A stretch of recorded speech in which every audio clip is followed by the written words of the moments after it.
Run औसत तो अच्छा, ये पुल किया है, शानदार शॉट, वन बाउंस और गेंद सीमा रेखा से बाहर। 4 रन दानिश नजीर के खाते में। मेरा नाम इरफान भट्ट है और मैं श्रीनगर के बालहमा इलाके से ताल्लुक़ रखता हूँ। मेरे लिए हमेशा ये चैलेंज रहा कि मैं किस तरह से अपनी ज़िंदगी को आगे ले चलूँ। आजकल तो नॉर्मल इंसान को बिल्कुल वो वक़्त नहीं दी जाती है, वो इज़्ज़त नहीं दी जाती है जब तक कि उसके पास कोई एक अच्छी पोजीशन ना हो, ख़ासतौर से सरकारी सतह पर। वैसी जो मेरे जैसे इंसान की ज़िंदगी होती है काफ़ी कठिन होती हैं इस तरह के समाज में गुजारना। काफ़ी मैंने संघर्ष किया, काफ़ी मैंने जदोजहद की रोज़गार को पाने की। मैंने एग्ज़ाम में भी बहुत अच्छा किया था, लेकिन शॉर्ट लिस्ट में आने के बावजूद भी मेरा नाम जो है सिलेक्शन लिस्ट में नहीं आया। सरकारी दफातर के चक्कर काट काट कर इन सब चीज़ों के पीछे चल चल के मैंने जो अपने जूते घिसे थे,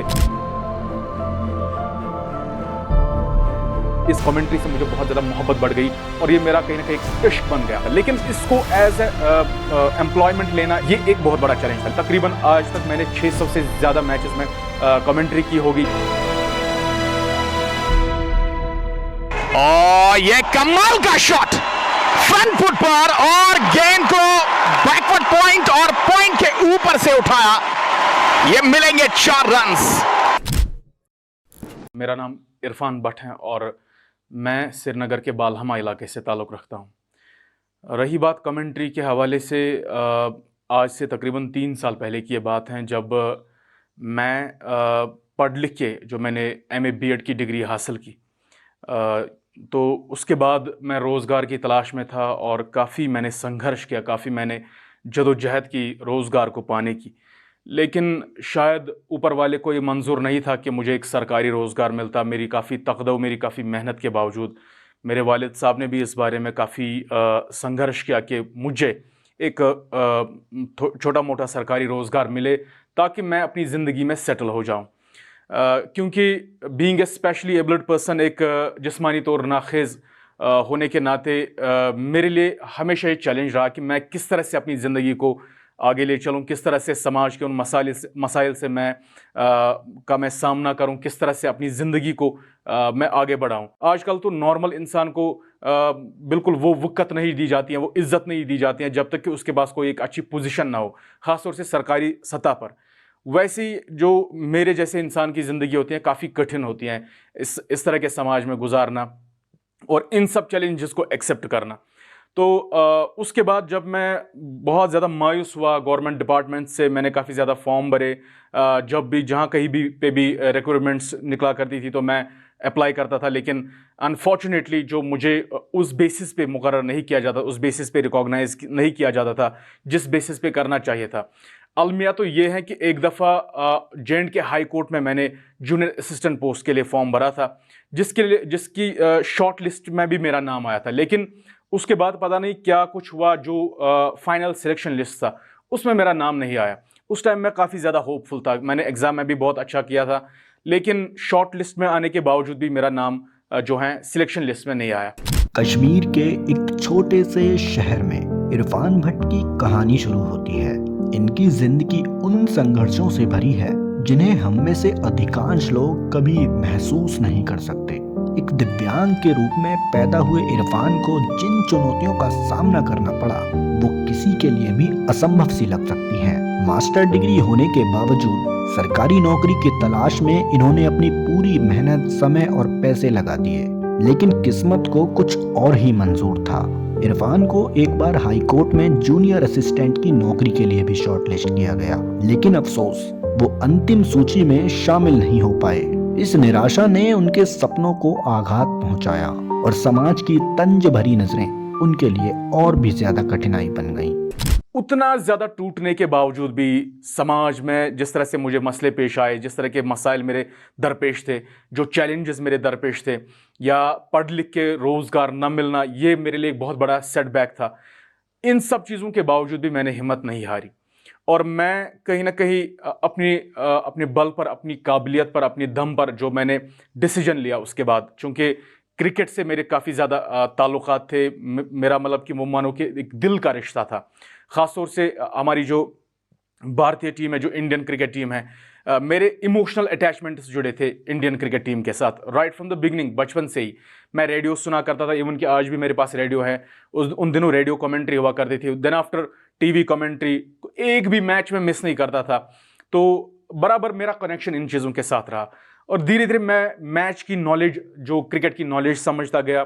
मैंने इस बारे में बहुत सारा कुछ गेन किया और जो तरीका था बोलने का, जो कमेंट्री थी, वो कहीं ना कहीं मेरे दिमाग में, मेरे वजूद में पहले से ही थी। अब वक्त आया उसको डिस्प्ले करने का।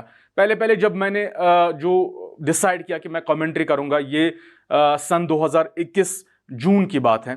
तो ऑल ऑफ ए सडन मैं घर से निकला, मेरे पास फ़ोन था जिस तरह से बाकी सब लोगों के पास होता है, और मेरे पास कोई भी इक्विपमेंट नहीं था, ना ट्राइपॉड था, ना माइक था, ना कुछ था।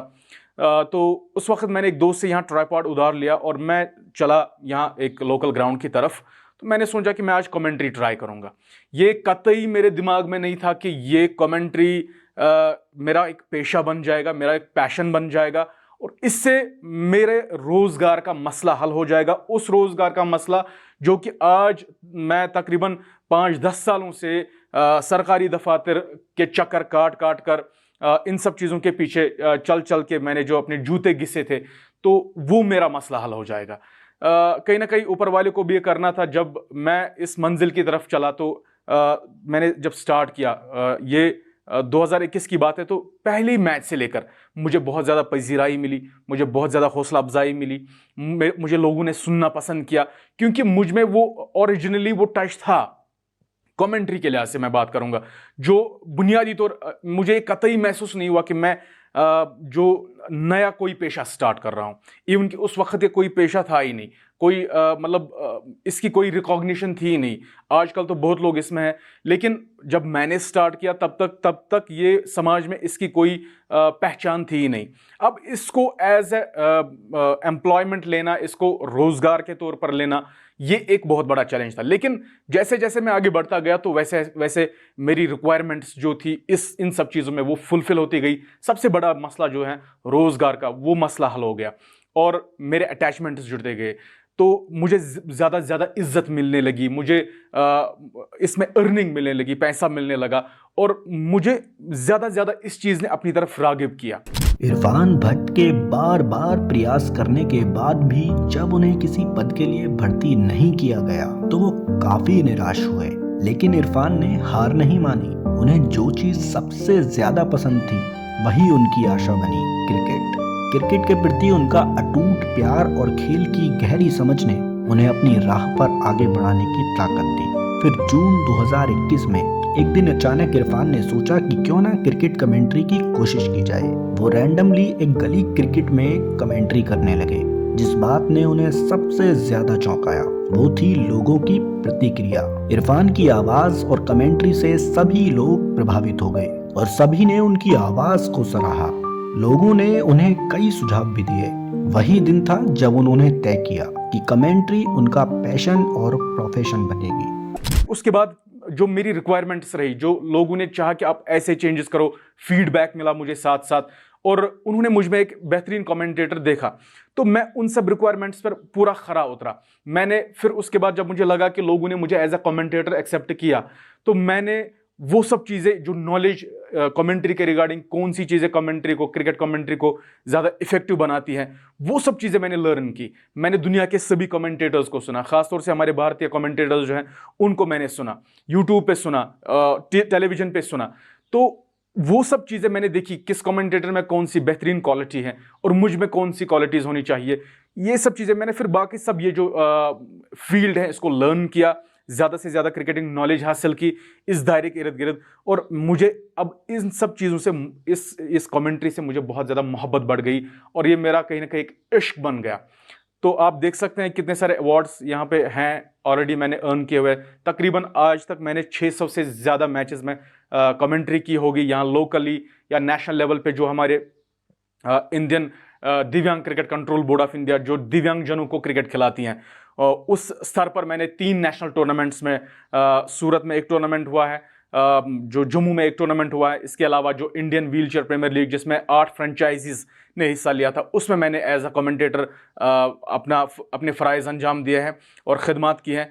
तो अल्हम्दुलिल्लाह मैं काफ़ी खुश हूँ और आज इस मौके पर हूँ कि जो हाल ही में मेरी जो वीडियोस वायरल हुए हैं पूरे हिंदुस्तान भर में, ना सिर्फ अपने देश में, ना सिर्फ हिंदुस्तान में, बल्कि आस पड़ोस के जो ममालिक हैं, नेपाल हो, बांग्लादेश हो, और भी जो जितने भी आस पड़ोस के ममालिक हैं, तो वहाँ पर भी मेरी कमेंट्री को सुना जा रहा है और वो वीडियोस वहाँ तक भी पहुँची हैं जिनको काफ़ी पजीराई मिली है, काफ़ी हौसला अफजाई मुझे आई है कमेंट्स के थ्रू। और वो अब जो ऑडियंस है मेरी, वो चाहती है कि मैं इस टैलेंट को नेशनल और इंटरनेशनल लेवल पे सर्व करूं, और मैं भी अब पूरी तरह से कमिटेड हूं, क्योंकि मेरा भी जो सपना था, मेरा भी जो बचपन से लेके मेरे अटैचमेंट्स थे इंडियन क्रिकेट टीम के साथ, इंडियन क्रिकेटर्स के साथ, तो वो अटैचमेंट्स कहीं ना कहीं मुझे अब जोश, जज्बा और हौसला देने लगे हैं कि मैं कब इंटरनेशनल क्रिकेट कमेंट्री बॉक्स में पहुंचूं और कब अपने देश, अपने मुल्क हिंदुस्तान की, अपने इंडियन क्रिकेट टीम की खिदमत करूं। आज इरफान भट्ट 600 से अधिक स्थानीय क्रिकेट मैचों और दिव्यांग cricket control board of India से नेशनल लेवल पर अपनी आवाज का जादू चला चुके हैं, जिसके लिए उन्हें अनेकों पुरस्कार भी मिल चुके हैं। अब उनका सपना है कि वो टीम इंडिया के लिए अपनी आवाज दें। कैसे एक सरकारी नौकरी के पीछे भागने वाला युवा आज क्रिकेट कमेंट्री की महारत हासिल कर रहा है, अपनी अलग पहचान बना चुका है। आज पूरे देश में इनकी कहानी से युवाओं में एक जोश पैदा हो रहा है। इरफान की कहानी केवल क्रिकेट तक नहीं है, बल्कि ये उस अड़िग संघर्ष और विश्वास की कहानी है जो हमें ये सिखाती है कि जीवन में चाहे जो भी कठिनाई हो, अगर हमारी मेहनत और जुनून सच्चा हो तो कुछ भी बड़ा सपना नहीं होता, कोई भी लक्ष्य हमसे दूर नहीं होता। ये कहानी हमें ये भी सिखाती है कि एक ही लक्ष्य के पीछे भागने से बेहतर है कि अपनी काबिलियत के अनुसार नए लक्ष्य और नए अवसर खुद ही बनाएं।